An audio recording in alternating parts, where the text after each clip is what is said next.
Russian top propagandist Vladimir Solovyov has come up with a new idea that Lviv and Ivano-Frankivsk are wonderful Chinese cities. During his propaganda program, a fragment of which appeared online, the Kremlin mouthpiece dreamed that Russia would take over all of Ukraine except for the western regions.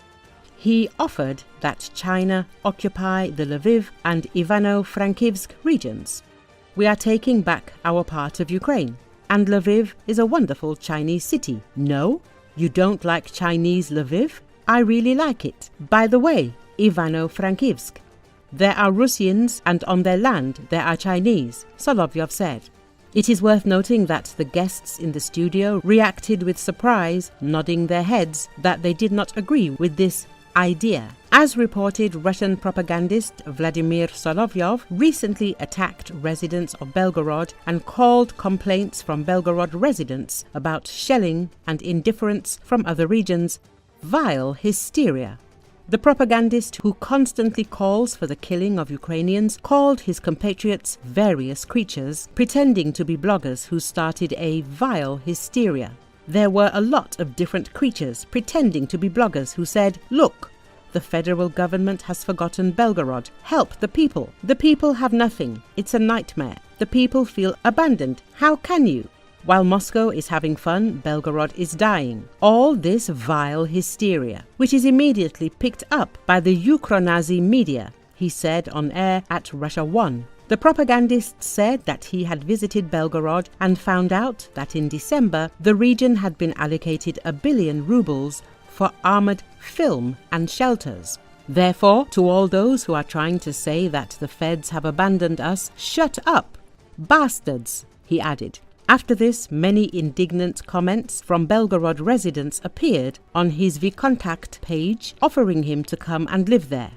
As if China, this country, is providing weapons to Russia, Ukrainian President Volodymyr Zelenski said, citing information from Ukraine's intelligence and security services. Supplies include gunpowder and artillery, with Chinese enterprises working in Russia, he said, adding that Kiev will provide more detailed information about the cooperation next week. Officially, China has claimed to be neutral in Russia's full-scale invasion of Ukraine, calling for a peaceful and diplomatic resolution of the conflict. But in February 2022, shortly before the Kremlin launched its all-out assault, Moscow and Beijing announced a no-limits partnership deal. Multiple reports have previously suggested that China sends weapons to Russia amid Moscow's all-out war against Ukraine, but Beijing denies this.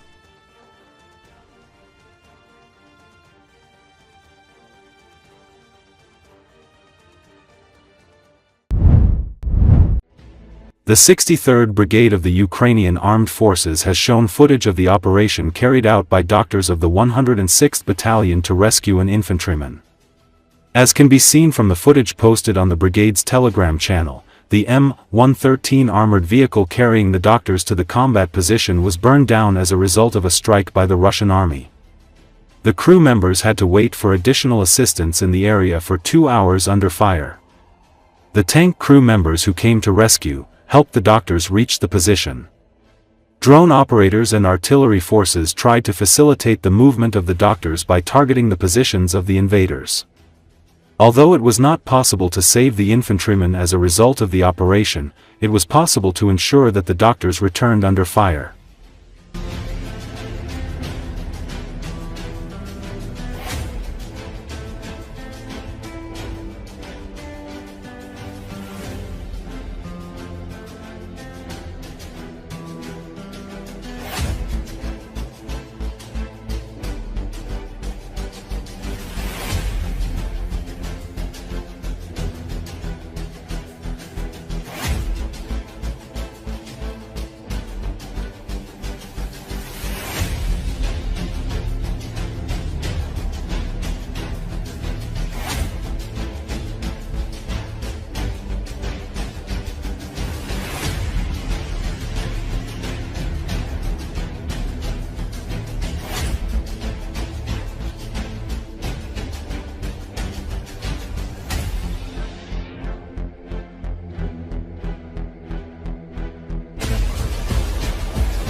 soldiers of the occupying Russian army have attempted to launch another attack in the direction of the city of Seversk in Donetsk region.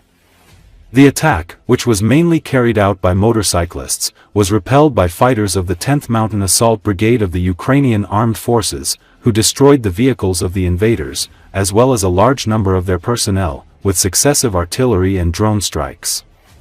The armored combat vehicles participating in the attack were also destroyed along with their crew members as a result of artillery strikes. It should be noted that the Russian army has recently increased its use of motorcyclists in attacks.